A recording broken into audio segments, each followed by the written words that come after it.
ॐ सहना भवतु सहनौ भुनक्तु सह वीर्यङ्करवावहै तेजस्विनावधीतमस्तु मा विद्विषावहै। ॐ शान्ति शान्ति शान्तिः। ॐ पूर्णमदः पूर्णमिदं पूर्णात् पूर्णमुदच्यते पूर्णस्य पूर्णमादाय पूर्णमेवावशिष्यते। ॐ शान्ति शान्ति शान्तिः। श्रुतिस्मृतिपुराणानाम् आलयं करुणालयं नमामि भगवत्पादं शङ्करं लोकशङ्करं शङ्करं शङ्कराचार्यं केशवं बादरायणं सूत्रभाष्यकृतौ वन्दे भगवन्तौ नारद मूर्तिभेदविभागिने व्योमवद्व्याप्तदेहाय दक्षिणामूर्तये नमः।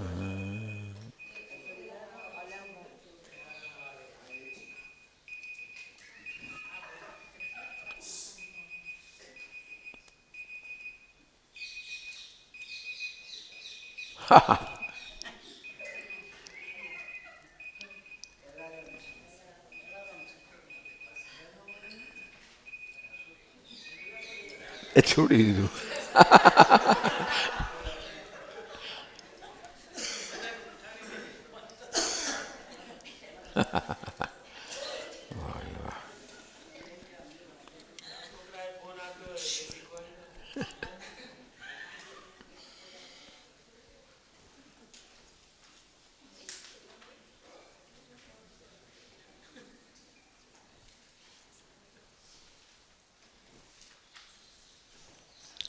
यदन्ते शरणं सर्व वादिनाम् अविवादतः तदज्ञानमनिर्वाच्य मायेत्याहुर्विपश्चितः। अनिर्वाच्येऽपि युक्तिं चेत् अन्विच्छति सम्मूढधीः। न रूपं चक्षुषा द्रष्टुम् इच्छत्येवातिमोहितः। सर्वकार्येषु शक्तत्वात् मायाक्षेपं न सार्हति। दुर्घटस्यैव घटने स्वभावः सर्वसम्मतः। तथा विधाया मायायां परात्मा प्रतिबिम्बितः। अवान्तराणि वस्तूनि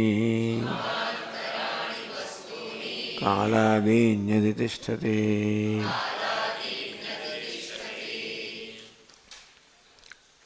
इदंते शरणं सर्ववादिनां अविवादतः।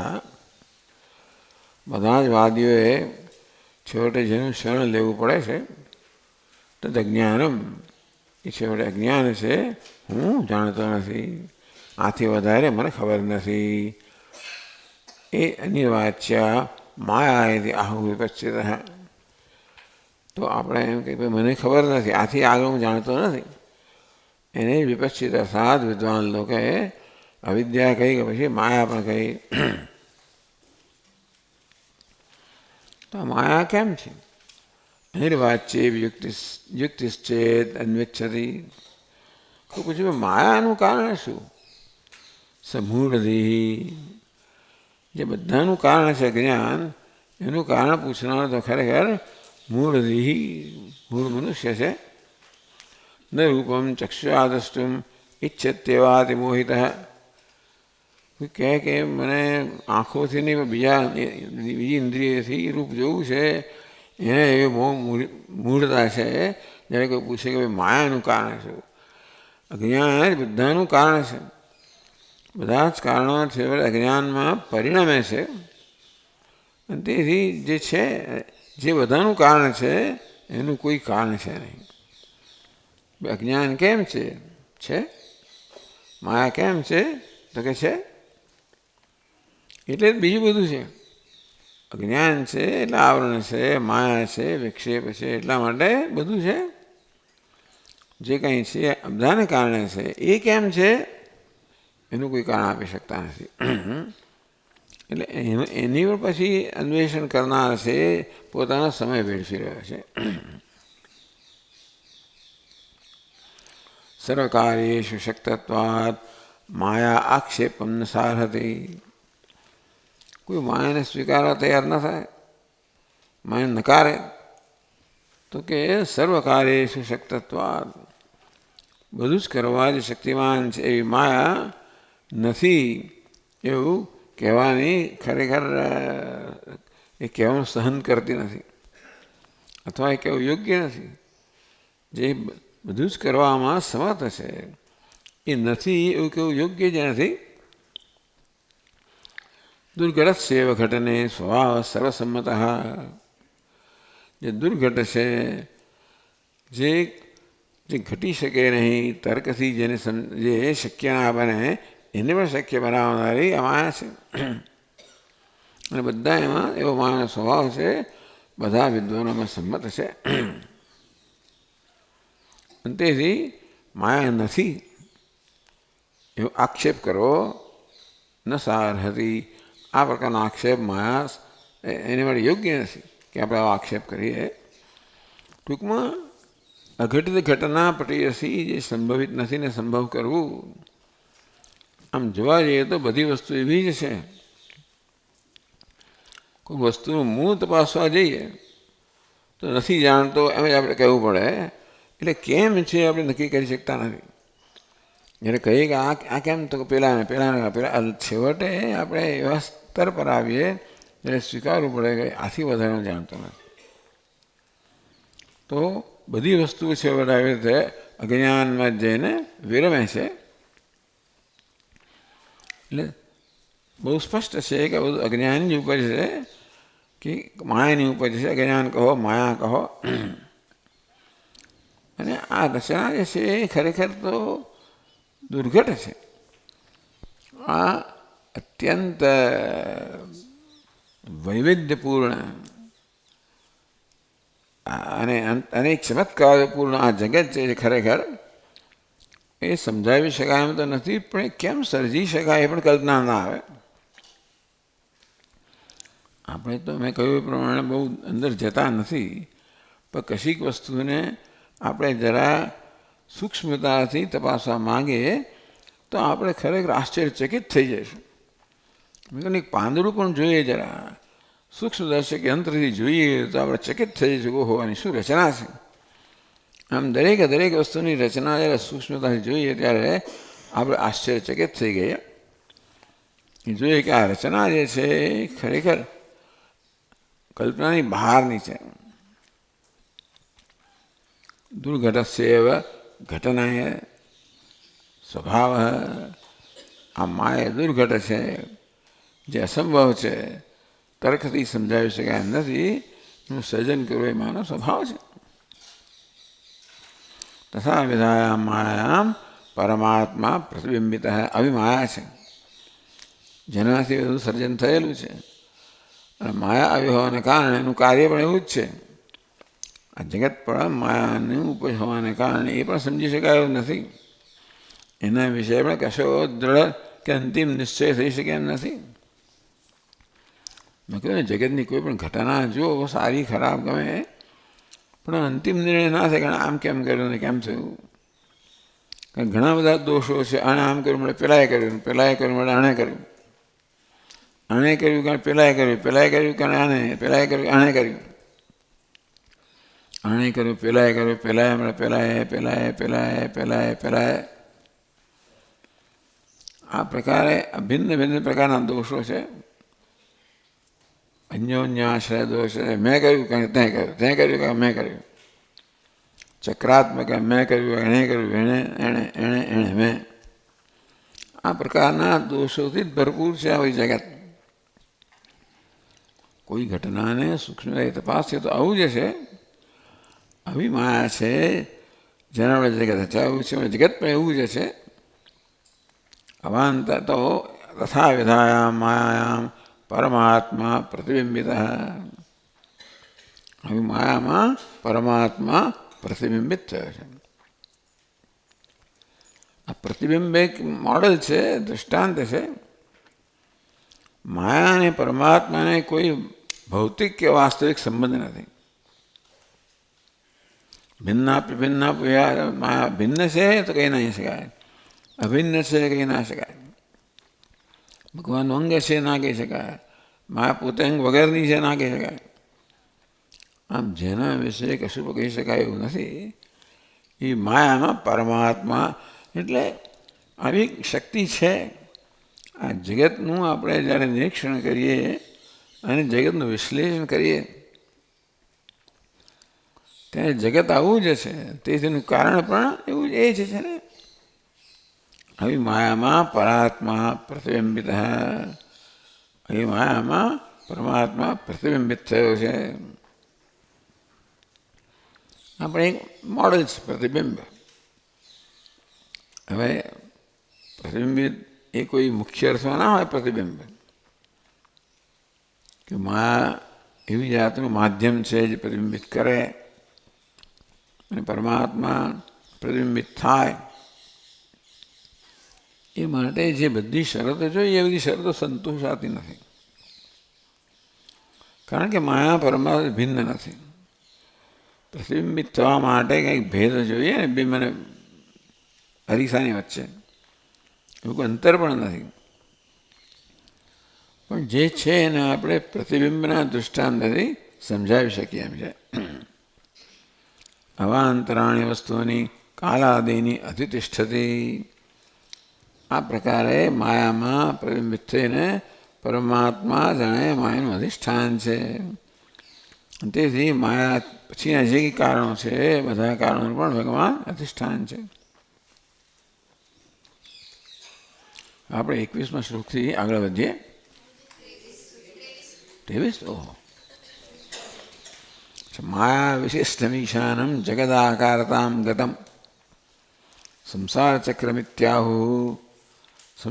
સંસાર આખી નદીથી છે. તો માયા વિશિષ્ટમ ઈશાનમ. ઈશાન એટલે ઈશ્વર. માયાથી વિશિષ્ટ થયેલો, માયારૂપે વેશ ધારણ કરેલો, માયા ઉપાધિ ધરાવનારો, માયાથી પ્રભાવિત થયેલો ઈશ્વર. જગત આકારતામ ગતમ. કે ઈશ્વર પોતે કોઈ પ્રકારનો આકાર લઈ શકે એમ નથી. નિર્વિકાર હોવાને કારણે, માયા અચેતન હોવાને કારણે સ્વયં કોઈ આકાર લઈ ના શકે. એટલે ઈશ્વર માયામાં પ્રતિબિંબિત થયો એવું કહેવામાં આવ્યું. જેથી માયામાં ચેતનતા આવી. હવે માયા બધા આકાર લે છે. એટલે એમ કે ઈશ્વર માયા દ્વારા બધા આકાર લે છે. માયાનો વેશ ધારણ કરેલો ઈશ્વર બધા આકાર લે છે. માયા વિશિષ્ટમ ઈશાનમ જગત આકારતામ ગતમ સંસાર ચક્રમિત્યાહુ. આવા ઈશ્વરને જગતનો આકાર ધારણ કરેલા આવા ઈશ્વરને સંસાર ચક્ર કહે છે. સંસાર આખી નદીથી છે. ક્યારેક એને સંસાર નામની નદી કહે છે. પુનઃ પુનઃ જાયમાન ચક્રવત પરિવર્તતે. કારણ કે ઈશ્વર વારંવાર જન્મ લે છે કર્મના પરિણામે. જાણે કે ચક્રની જેમ એ સતત પરિવર્તન પામે છે. અને માટે ચક્રનું દૃષ્ટાંત આપ્યું. અવિચ્છેદેન સંસાર નદીવત પ્રવહેત સદા. સંસાર આદિ નથી, પ્રવાહિત થઈ રહ્યો છે. આમ ચક્રવત ખરું, પણ ચક્ર પણ આમ ચાલ્યા જ કરે છે. એટલે ચક્રનું પણ અંદર ગુણો છે, નદીવત પ્રવાહિત થવાના પણ ગુણો છે. આના માટે સંસારને ચક્ર કહેવામાં આવ્યું અથવા નદી કહેવામાં આવી.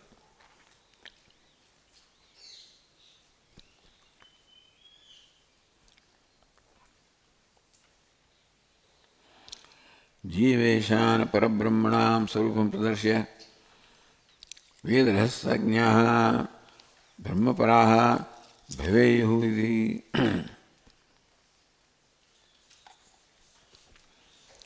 હવે 23મા શ્લોકમાં કહે છે, 23 થઈ ગયા.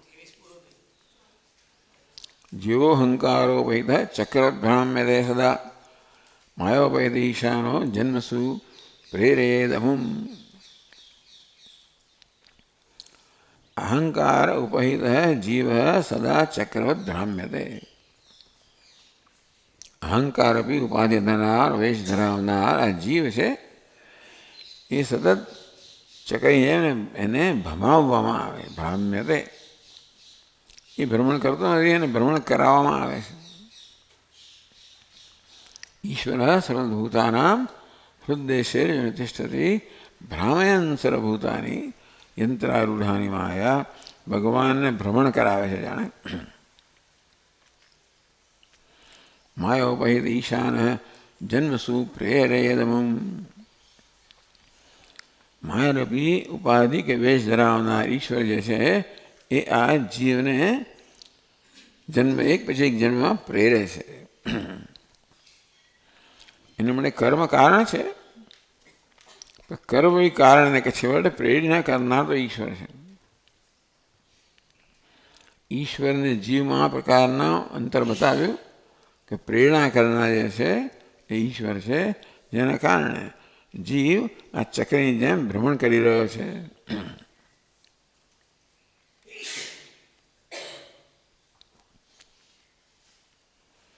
ચલો હવે 24મા શ્લોકેથી શરૂ કરીએ. ઉપાધિદ્વયહીનમ તુ બ્રહ્મવેદેષુ બોધ્યતે ઇત્થં વેદરહસ્યજ્ઞાઃ ભવેયુર્બ્રહ્મતત્પરાઃ.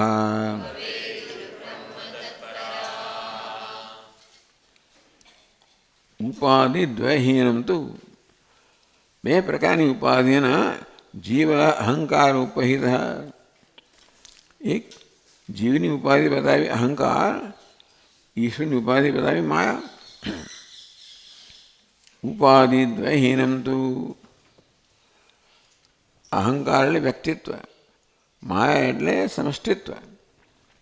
એટલે એક જ ઈશ્વર વ્યક્તિ તરીકે અને સમષ્ટિ તરીકે પ્રગટ થયેલો છે. તો જ્યારે આ બંને ઉપાધિ જીવો ઉપાધિદ્વયહીનમ તુ, અહંકાર અને માયારૂપી ઉપાધિ કે અહંકાર અને માયારૂપી વેશ, અહંકાર વેશથી આ બ્રહ્મ વ્યક્તિગત જાણે વ્યક્તિ હોય એવું ભાષે છે, અને માયાનો સમષ્ટિનો વેશ ધારણ કરનાર એ જ બ્રહ્મ ઈશ્વર રૂપે. બ્રહ્મનો જીવ છે. અવિદ્યાનો કે પછી આવી વ્યક્તિગત ઉપાધિનો વેશ ધારણ કરે ત્યારે એ બ્રહ્મને જે જીવ કહેવામાં આવે છે, અને સમષ્ટિનો વેશ ધારણ કરે, માયાનો વેશ ધારણ કરે ત્યારે એ જ ઈશ્વરને કે એ જ બ્રહ્મને ઈશ્વર કહેવામાં આવે. એક બ્રહ્મ જ ઈશ્વર કહેવાય છે, બ્રહ્મ જ જીવ કહેવાય છે.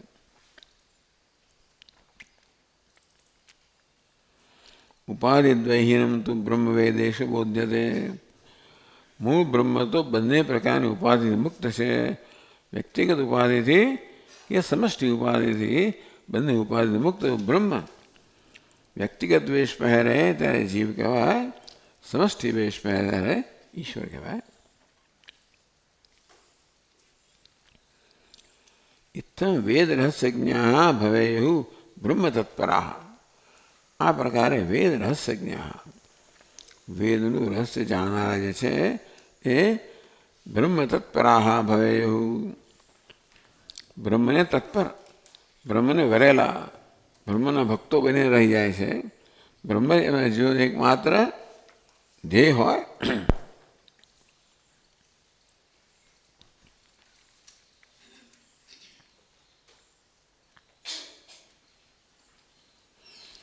વેદ રહસ્યાજ્ઞા બ્રહ્મપરા ભવેયુઃ. આ વેદના રહસ્ય જાણનારા છે એમણે બ્રહ્મને ધ્યેય બનાવવું જોઈએ, બ્રહ્મને વરેલા હોવું જોઈએ.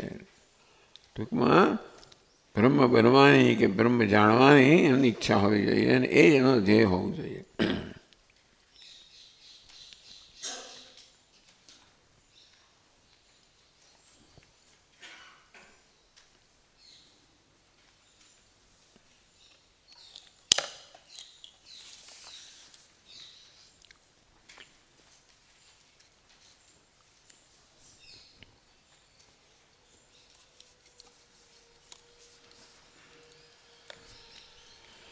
25 શ્લોક જોઈએ. જગત સ્યાદ વ્યક્તમ અવ્યક્તમ સૃષ્ટિ સંહારયોઃ ક્રમાદ વિભર્તિ દ્વયમીશાનઃ ચિદાત્મા તવિમુક્તિભાગ.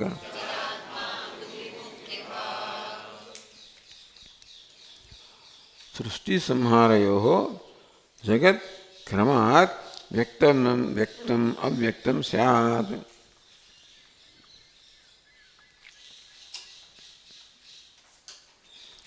સૃષ્ટિ વખતે જગત વ્યક્ત બને, સંહાર જગત અવ્યક્ત બને. આ સૃષ્ટિ અને સંહાર એટલે શું? જગતનું સર્જન અને જગતનો લય કે જગતનો સંહાર એટલે વ્યક્ત અને અવ્યક્ત. એટલે કશું નવું સર્જાતું નથી. જે હતું પરંતુ બધું લીન થઈ ગયું. જેમ આપણે ગાઢ નિદ્રામાં હોઈએ ત્યારે આપણું વ્યક્તિત્વ અજ્ઞાનમાં લીન થઈ ગયું હોય છે. નથી હોતા એમ નથી, હોઈએ છીએ પણ અજ્ઞાનમાં લીન હોઈએ છીએ. સવારે જાગી જઈએ ત્યારે વળી પાછા આપણે વ્યક્ત બની જઈએ. નિદ્રામાં અવ્યક્ત હતા, જાગીએ ત્યારે વ્યક્ત. અવ્યક્ત એટલે જે ઇન્દ્રિયના જ્ઞાનનો વિષય નથી. નિદ્રામાં બધી ઇન્દ્રિયો સંકેલાઈ ગઈ છે અને માટે આ જીવાત્મા ઇન્દ્રિય જ્ઞાન વિષય હતો વ્યક્ત બની જાય. જાગી ત્યારે બધી ઇન્દ્રિયો વળી પાછી પોતપોતાનું જે કર્તવ્ય છે ગ્રહણ કરે, વ્યક્ત થઈ ગયા. ક્યાં તો આપણે કહીએ જાગ્રત અને નિદ્રા અથવા વ્યક્ત અને અવ્યક્ત. જાગ્રત વ્યક્ત, વ્યક્ત એટલે ઇન્દ્રિયના અનુભવનો વિષય, અવ્યક્ત એટલે ઇન્દ્રિયના અનુભવ વિષય નહીં.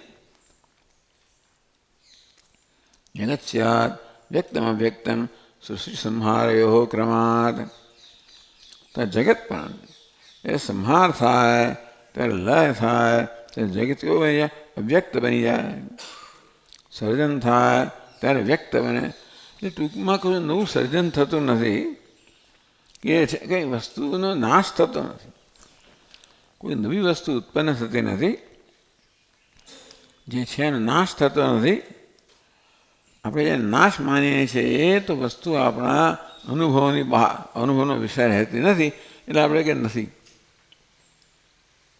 નશ અદર્શને, દર્શન જ્યારે ન થાય, અનુભવ ન થાય, આપણે નષ્ટ થઈ ગઈ કહીએ. પણ ખરેખર તો વસ્તુ ચક્રમાં ચાલે જ છે. આ ઘડો અત્યારે વ્યક્ત છે ત્યારે આ નામરૂપ ધરાવે છે. એ વળી પાછું માટીમાં મળી જાય ત્યારે અવ્યક્ત થઈ જાય. માટીના પિંડમાંથી વળી પાછું બનાવવામાં ત્યારે વ્યક્ત થાય. આમ ઘણી અવસ્થાઓ છે વ્યક્ત અને અવ્યક્ત. સૃષ્ટિ સમયે વ્યક્ત અને લય સમયે અવ્યક્ત. તેમ જગતની બે જ પ્રકારની વ્યવસ્થાઓ વ્યક્ત અને અવ્યક્ત. જગત સ્યાદ વ્યક્તમ અવ્યક્તમ સૃષ્ટિ સંહારયો ક્રમાત. સૃષ્ટિમાં જગત વ્યક્ત થાય, સંહારમાં જગત અવ્યક્ત થાય, આ પ્રકારનો ક્રમ ચાલ્યા કરે છે. આમ જોયું તો લાગે કે શેને માટે આ બધું શું કરવા? એકનું એક જ ચાલ્યા જ કરતું હોય છે બધું. ક્યાં તો ચક્રની માફક ચાલ્યા કરે કે પ્રવાહી માફક ચાલ્યા જ કરે. શેના માટે? આ જગતની જન્મ્યું, વ્યક્ત થયું, ચાલ્યું, અવ્યક્ત થયું, પાછું જન્મ્યું, પાછું બસ ચાલ્યા જ કરે. શું કારણ છે ભાઈ? કારણ સમજાવતું નથી. બસ છે ટૂંકમાં. એટલા માટે આને કહેવાય આ તો પ્રભુની લીલા છે. જરૂર શું ત્યાં બધું કરવાની? બસ મજા કરો. અલ્યા ભાઈ, તારી મજામાં આવવાનું શું થાય છે તો જો. એની માટે આપણી પાસે પણ ઘણી વાર દ્રષ્ટાંત આપે ને કે ભગવાન નીકળ્યો હતો અને એને કંટાળો આવ્યો અને માટે એના જગત સર્જ્યું. અરે ભાઈ, તારા કંટાળો દૂર કરવાનો અમારે આટલું સહન કરો તે ઊભું કર્યું. એ જગતનું કોઈ કારણ કે સમજાવી શકતું કેમ છે સમજાવી શકાયું નથી. આપણે છે એ સ્વીકારવું પડે, નિરીક્ષણ કરેલું એનું વર્તન ખબર પડે, અને આપણે શું કરવું એ નિર્ણય કરો. આ કેમ છે ને કેમ નહીં એ બધી માથાકૂટમાં પડ્યા કરતા આ છે તો આપણે શું કરવું. એટલે જગત સ્યાદ દ્વયમ અવ્યક્તમ વ્યક્તમ સૃષ્ટિ સંહારયો ક્રમાત. સૃષ્ટિમાં જગત વ્યક્ત થાય, સંહારમાં વ્યક્ત થાય, ક્રમથી આ ચાલ્યા જ કરે. વિભૂતિ દ્વયમ ઈશાનમ. ઈશાન ઈશ્વર જે છે આ બંનેને ધારણ કરે છે.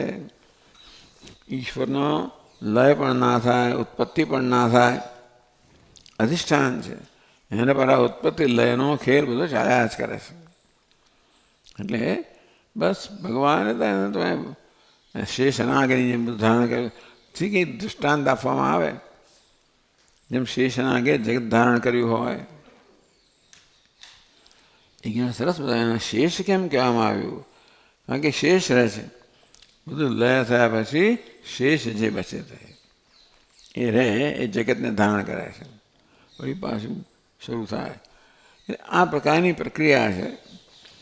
જો આપણે આ પ્રક્રિયાને જોઈને સમજીએ ને તો પછી જીવનમાં કંઈ દુઃખ ના રહે. એમાં આપણે ઝંપલાવીએ તો મુશ્કેલી છે. બાકી માત્ર જો તટસ્થ રીતે આનું નિરીક્ષણ કરીએ અને જોઈએ કે આવું ચાલી રહ્યું છે તો તમે આ ખેલનો આનંદ માણી શકો.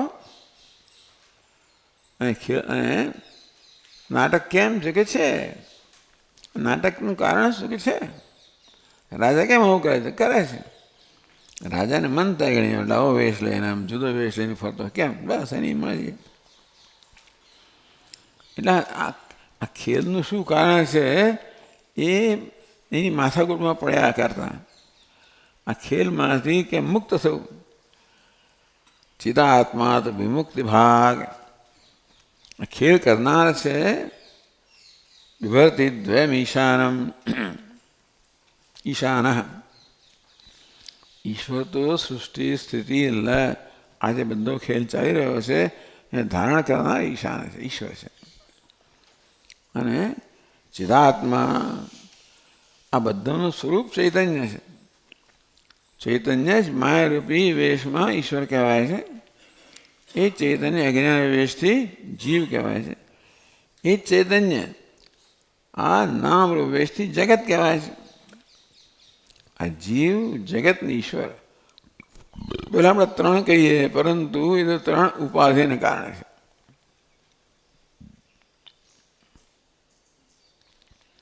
ઈશાન દ્વયમ વિભર્તિ એટલે વ્યક્ત અવ્યક્ત સૃષ્ટિ સંહાર આજે ચાલી રહ્યું છે એ બધાને ધારણ કરનાર ઈશ્વર છે. ચિદાત્મા તો આ બધો ખેલ ચાલી રહ્યો છે. ચિદાત્મા તો વિમુક્તિ ભાગ. ચિદાત્મા છે એ કેવો છે? વિમુક્તિ ભાગ. વિમુક્ત જ છે. હું ને તું કેવા તમે કેવા છે? વિમુક્ત. જો આપણા ખેલને માત્ર જોઈએ એના સાક્ષી રહીએ, એમાં સંડોવાઈએ નહીં. હો બહુ સરસ છે, લાવો ભોગવું, અરે આ તો ખરા છું ભાગવું, આ બધું ભોગવું ને ભાગવું, આ બધી પ્રકારની ચિંતા વગર બસ જોવું. આપણે માત્ર જોનાર બની જઈએ, પ્રેક્ષક બની જઈએ તો બહુ ઉત્તમ ખેલ છે. અને પેલાને મારી નાખ્યો, આ ખેલ જ છે, આને જીવાડ્યો ખેલ છે.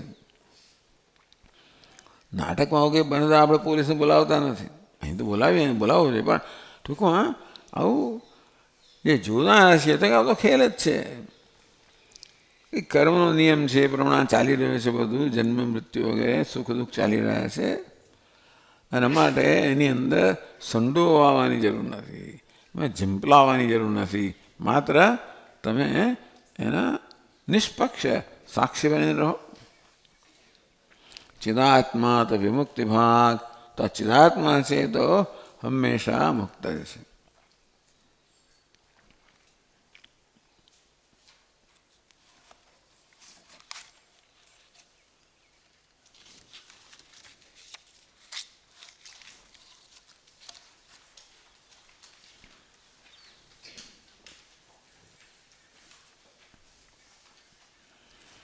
અહીંયા આગળ આ ટીકાકાર એક નોંધ આપે છે, નોંધ લખે છે, ટિપ્પણી. જ્ઞાજ્ઞો દ્વૌ ઇત્યાદિ મંત્રાણામ તાત્પર્ય વિશદતિ ઈશાનીશો ઇત્યાદિભિ દશભિ. ચાલો પછી કે પ્રાધાન્યન ઉપનિષદ તાત્પર્ય વિવરણે પ્રવૃત્તો એમ ગ્રંથકાર. જેમણે આ ગ્રંથ લખ્યો છે, કયો ગ્રંથ? અનુભૂતિ પ્રકાશ. બહુનામ ઉપનિષદ વાક્યાનામ એકેન પદ્યેન વિવરણ. એ ઘણી વાર શું કે શ્વેતાશ્વત ઉપનિષદનું વિવરણ છે, ઘણો એક વાક્યમાં કેટલાય મંત્રો સમાવી લે. પછી દ્વિત્રાણામ પદાના વિવરણ અનેક પદ્ય, ક્યારેક તો 2 કે 3 શબ્દો જ હોય એનું વિવરણ કરવા માટે અનેક શ્લોકો રચ્યા હોય. ક્યારેક કેટલાક શ્લોકોને માત્ર એક જ શ્લોકમાં સમાવી લીધા હોય, ક્યારેક એક શ્લોકને સમજાવવા માટે કેટલાય શ્લોક લખ્યા હોય.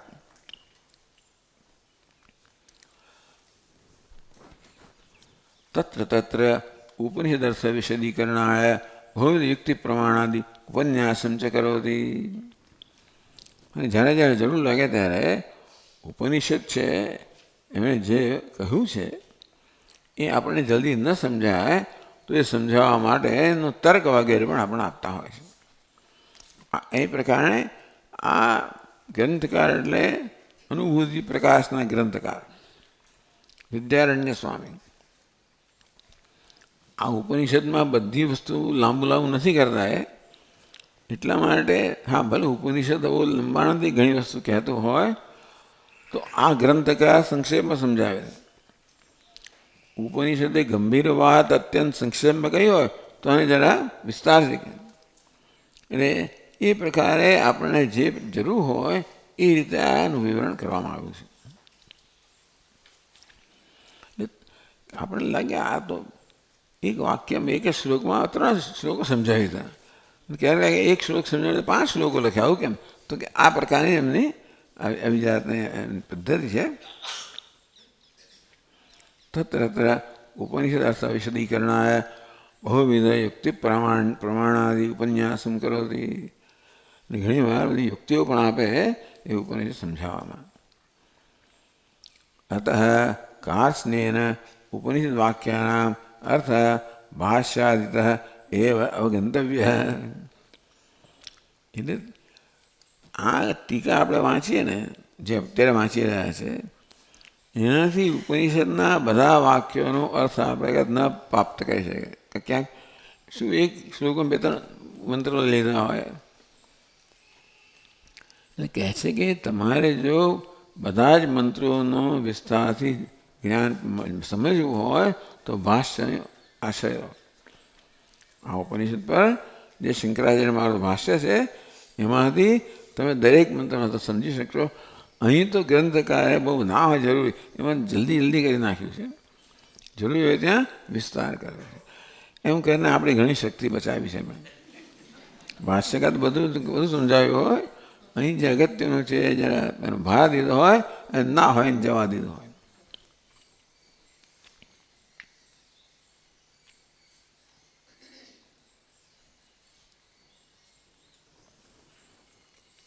એટલે 26મો શ્લોકમાં કહે છે ઈશાનીશાવજ્ઞતજ્ઞો ભોક્તા ભોજયિતા ચ તૌ તયોર્નિર્વાહિકા માયા બ્રહ્મણ્યારોપિતં ત્રયમ જગદ્ભ્રમં જીવભેદમ વાસના દેહધારણમ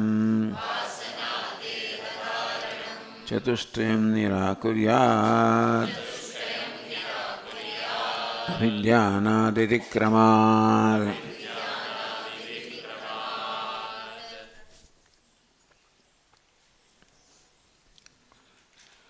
ઈશાન ઈશો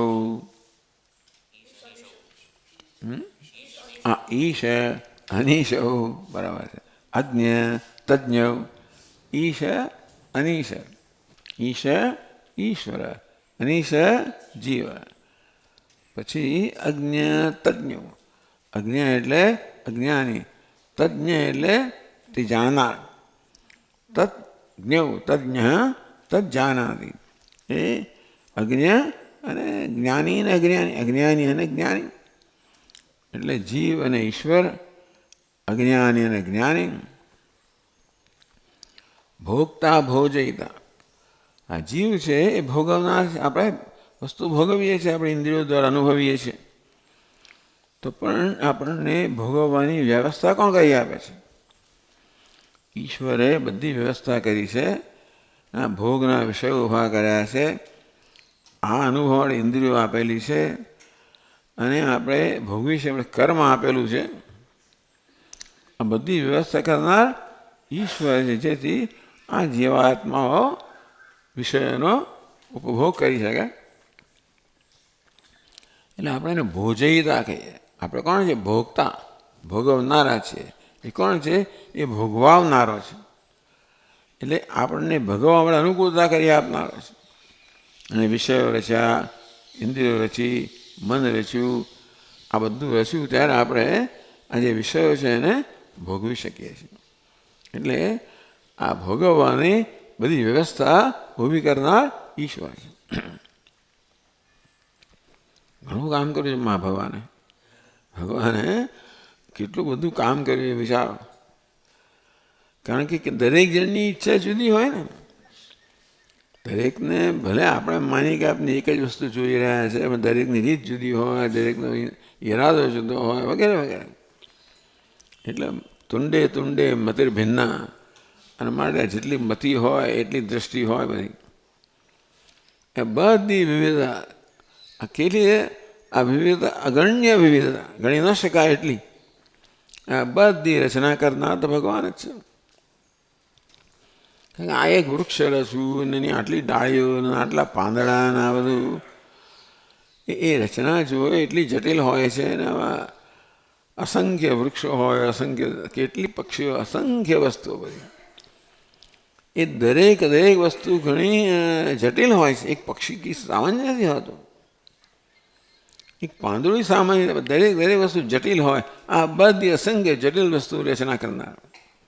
શેના માટે? આપણે આ બધું ભોગવી શકીએ. એટલે જીવને ભોગવવા માટે ઈશ્વરે આ બધું રચ્યું છે. એટલે ભોગવાવનાર કહેવાય. આપણે ભોગવનાર કહેવાય એ ભોગવાવનાર કહેવાય. ભોગતા ભોજયિતા. ભોગતા ભોગવનાર, ભોજયિતા ભોગવાવનાર. તયો નિર્વાહિકા માયા. આ બધાનો નિર્વાહ કરનાર કોણ છે? આ ભોગવનાર છે, પેલો વિષય છે, આ ભોગ છે. આ બધાનો નિર્વાહ કરનાર કોણ છે? તો કે માયા.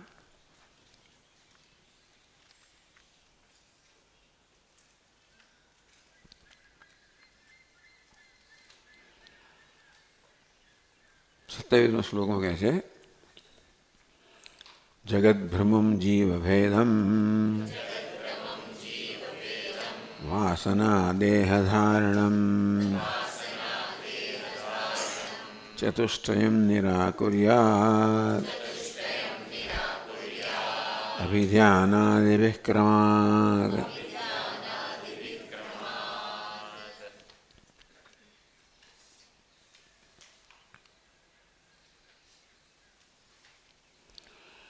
ઈશતઃ ઈશ તજ્ઞઃ ભૂયૈતા અનિશઃ.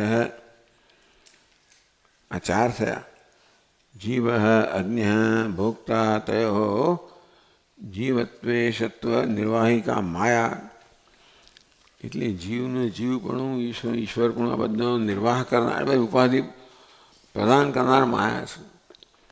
માયા કે લે ભાઈ તો ઉપાધિ આ તો શું બને? ભોગતા બને. ભગવાન કે લે આ ઉપાધિ એ શું બને? ભોજયતા બને. હવે કરનાર કોણ છે? માયા. માયાએ દરેકને જે પ્રકારની જરૂરિયાત હતી એ પ્રકારનો વેશ અને વ્યવસ્થા બધી કરી દીધી. એટલે તયો નિર્વાહિકા માયા. આ બધાનો નિર્વાહ કરનાર ભોગતા ભોજિત ઈશ અનિશ અજ્ઞ તજ્ઞ ભોગતા ભોજયિતા. ઈશ અનિશ ઈશ્વર અનિશ જીવ. અજ્ઞ તજ્ઞ અજ્ઞાની જીવ તજ્ઞ જાણનાર ઈશ્વર ભોગતા જીવ ભોજયિતા ઈશ્વર. આ પ્રકારની જોડીઓ બધી બનાવી. ઈશ અનિશ અજ્ઞ તજ્ઞ ભોગતા ભોજયિતા. તયો નિર્વાહિકા માયા. આ બધાનો નિર્વાહ કરનાર માયા છે. કારણ કે આ બધું કરવા માટે સામગ્રી જોઈએ ને. જે બધી સામગ્રી છે બધું પ્રદાન કરનાર માયા છે. તયો નિર્વાહિકા માયા. ઈશ્વર અને જીવ બંનેનો નિર્વાહ કરનારી માયા છે. ત્રણ વસ્તુ થઈ હવે. જીવ ઈશ્વર અને માયા. હવે જીવને જ અનિશ કહેવામાં આવ્યો અને ભોગતા કહેવામાં આવ્યો. ઈશ્વરને ઈશ્વર કે ઈશ કહેવામાં આવ્યો. તજ્ઞ કહેવામાં આવ્યો. ભોજયિતા કહેવામાં આવ્યો. આવી રીતે આ ત્રણ જોડી બતાવી. તયો છે તો બે જ. દરેક જણ આવા વેશ લઈને આવી પ્રકારના ત્રણ પ્રકારના વેશ લઈને ઈશ્વર કહેવાય, તજ્ઞ કહેવાય, ભોજયિતા કહેવાય. જીવ છે અનિશ કહેવાય, અગ્નિ કહેવાય, ભોગતા કહેવાય. તયો આ બની નિર્વાહિકા માયા. સ્થિતયમ બ્રહ્મણી આરોપિતમ. આ બધું બ્રહ્મમાં આરોપિત છે. એટલે બ્રહ્મ જ આ પ્રકારનો વેશ લઈને જીવ બને. બ્રહ્મ જ વેશ લઈને એટલે માયા વેશ પ્રદાન કરે ઈશ્વર બને. અને વચ્ચે પેલો અનુભવ છે બ્રહ્મ પણ એ પ્રકારનો ઉપાધિ લઈને અનુભવ બને, ભોગ બને.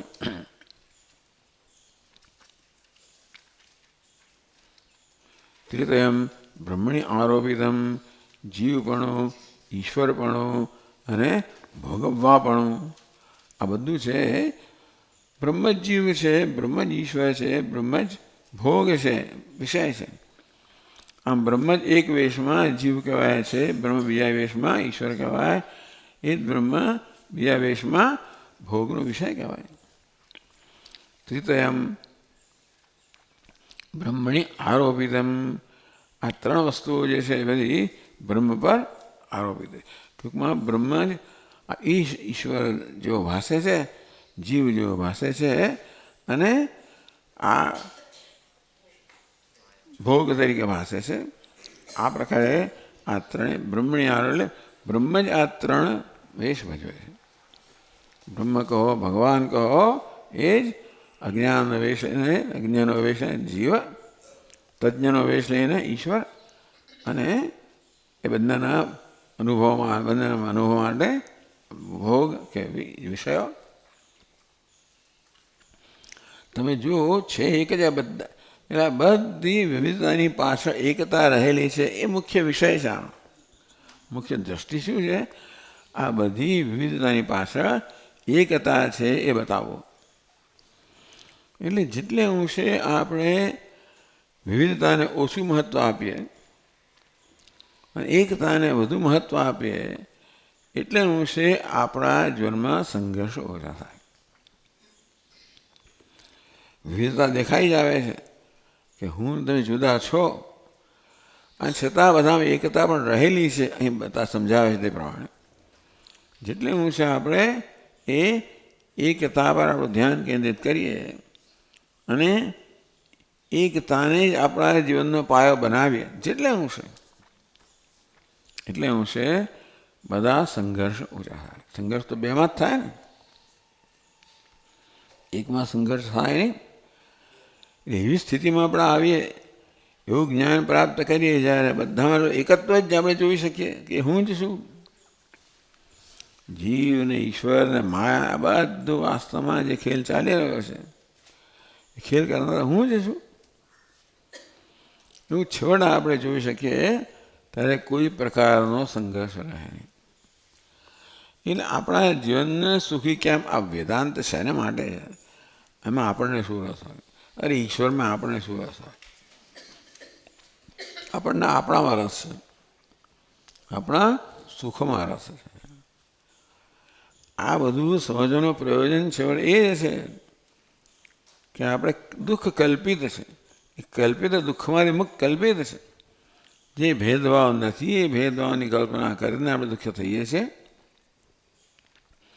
જેટલે અંશે આ સત્ય આપણા જીવનમાં આવે એટલે અંશે કલ્પનાથી મુક્ત થઈએ, એટલે અંશે કલ્પિત દુઃખ દુઃખમાંથી મુક્ત થઈએ. એટલે અહીંના કહેવા પ્રમાણે તો કોઈ સંઘર્ષનું કારણ જ નથી, દુઃખનું કારણ જ. તમને શું ખબર સ્વામી, જો ફલાણો માણસ કેવો છે, શું વર્તન કરે છે? ભાઈ માણસ છે કોણ? તું કોણ છે ને માણસ એ કોણ છે? સપાટી પર એવું છે, બરાબર, બે મોજાઓ આમ ટકરાતા હોય, બરાબર, પણ છેવટે તો એક જણા જ છે ને. એ દ્રષ્ટિએ કોઈ સંઘર્ષ નથી. આ નામની દ્રષ્ટિએ ઘણો તો ભેદભાવ છે, પણ મૂળની દ્રષ્ટિએ તો કોઈ સંઘર્ષ નથી.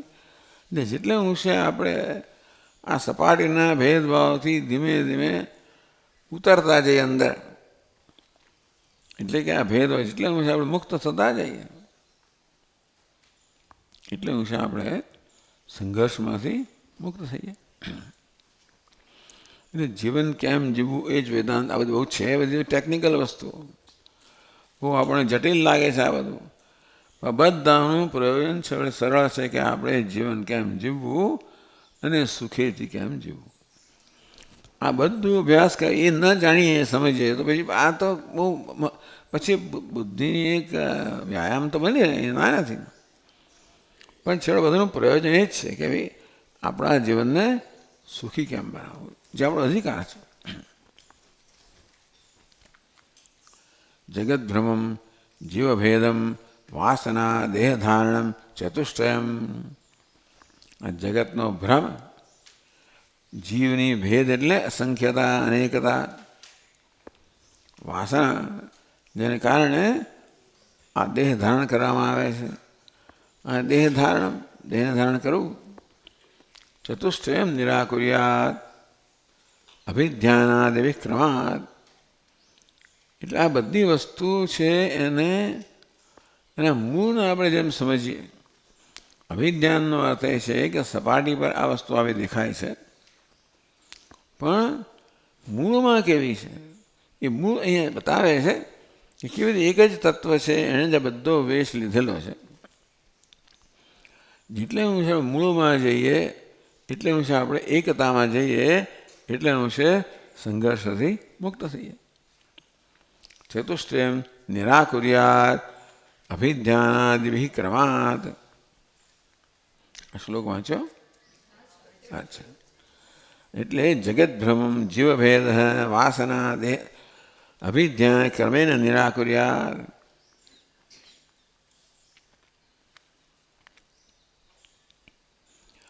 અભિધ્યાનાદ યોજનત્વાત યોજનાત તત્વભાવાદ. એ વસ્તુ શ્લોકમાં કહી કે હા 27 ચાલે છે. અભિધ્યાનાદ યોજનાત તત્વભાવાદ ઇતિ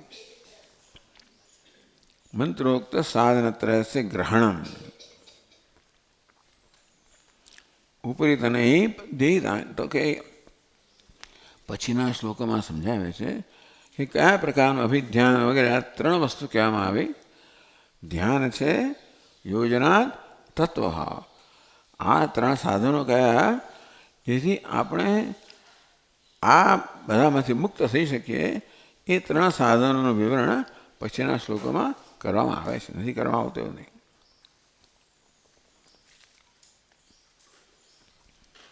ઓમ